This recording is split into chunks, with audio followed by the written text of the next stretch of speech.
ત્યારે આપણે હાલ ભેસાણ તાલુકામાં આપણે હાલ છીએ અને ભેસાણ તાલુકાના લોકો સાથે જ વાત કરશું. ખાસ કરીને કેવો વિકાસ થયો છે ભેસાણ તાલુકાની અંદર. આમ જોવા જઈએ તો કેવો વિકાસ થયો છે ને હાલ ચૂંટણીનો સમય છે, શું કહેશો? વિકાસ તો બહુ સારામાં સારો થયો છે. દવાખાનું થઈ ગયું, આ પટેલ સમાજ થઈ ગયો, મામલતદાર માલુકર હતું એ અહીં પર રોડ ઉપર આવી ગયું. બહુ સારો વિકાસ થયો છે. પણ અમે ભૂલ આજ 50 વર્ષથી આ કરી છે.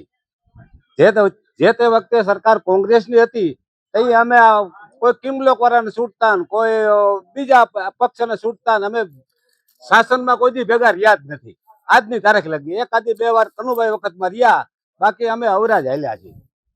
પછી આ ભૂપતભાઈ મેદાનમાં આવ્યા ટિકેડે, પછી અમારા ગામમાં થોડું ખરખું આવ્યું અને ભૂપતભાઈ કામના બહુ સારો છે એટલે રાતના 12 બરકો તો ભૂપતભાઈ આવે છે. સમજી હાલ અત્યારે ધારાસભ્ય આપના ગોપાલ ઇટાલિયા છે, તેના કામ કેવા છે? એના કામ તો આપણને ખબર ન હોય, સમજી લ્યો. અમે તો સામે પડકે છીએ, ભાજપમાં છે એટલે ગોપાલભાઈ તો અહીંયા કઈ અમારે ગોતવા ને ગોપાલભાઈ નું કામ હોય તો ગોપાલભાઈ નું, અમારે તો ભૂપતભાઈ નું કામ હોય એટલે ભૂપતભાઈ ને પકડીએ. સમજી લ્યો, હારા નરવું કામ હોય ગમે એ પક્ષ નો હોય તો એને કોઈ દી કઈ ગીણવું નથી કોઈનું.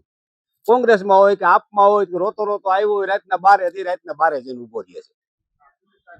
લ્યો પછી અમે સતાય અવરા હાલીએ એટલે ભોગવીએ છીએ. ધારાસભ્યમાં ન દીધું એટલે પછી ક્યાંક ને ક્યાંક કામ ન થાય, મોટા કામ હોય.